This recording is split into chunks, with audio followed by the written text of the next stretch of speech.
You know, you do what you feel in the kitchen. We at Jam in the Van love music and we definitely eat food. So we put the two together and voila, band Appétit.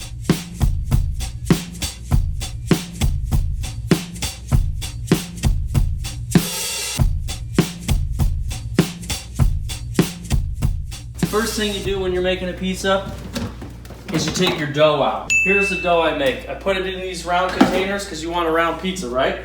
And you got to see this extra water on top, condensation. I wipe it off. You want to do a cold ferment on your dough. That's what New Haven does. You don't really want to do it for any less than 24 hours.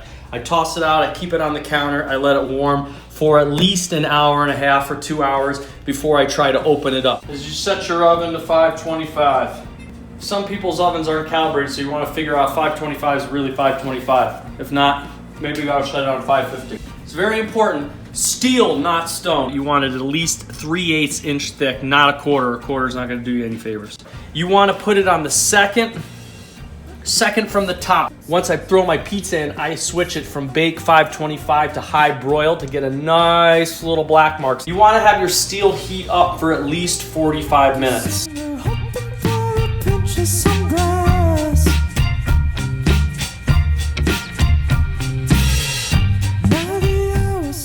Alright, we're going to talk about sauce for just a second. This is what I've been using, diced. No salt added, no basil added.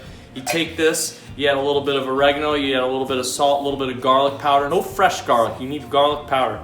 You never cook a pizza sauce. You blend it in the blender for a minute on low. You want a little bit of crush to it still. You don't want to get it like super thin. Then the next thing you do is you shred your cheese. You want to have, what are you laughing at? You want to shred your cheese about an hour before. If you got 2 hours, that's even better. You keep it out on the counter. You want it to dry out a little. The best thing that I can find as a consumer that anybody can buy at any store is just a straight boar's head mozz. You just have them cut off a chunk. Don't have them cut it into slices at the deli counter. You gotta make sure. And if you send your significant other to go get the cheese for you, make sure that you tell them not to get it sliced either.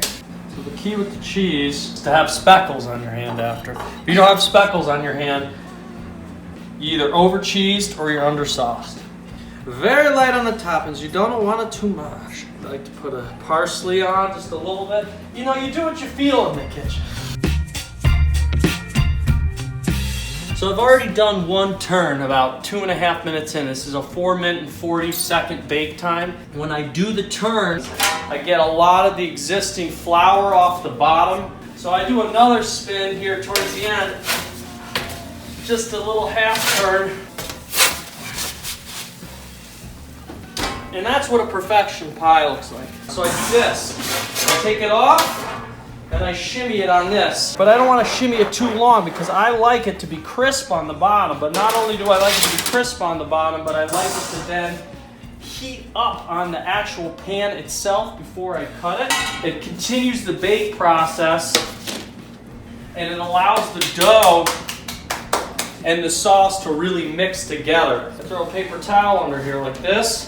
And I turn the pizza. See how much flour comes off on that last bit? See all that? Extra sauce around the side. That way when you get to your crust bites, you have a little extra fucking sauce there. Most people won't do that. If your crust is not looking this doughy and airy in the inside, with that rebound, look at that rebound. It's crunchy, but it also is moist. And then we're gonna take a bite.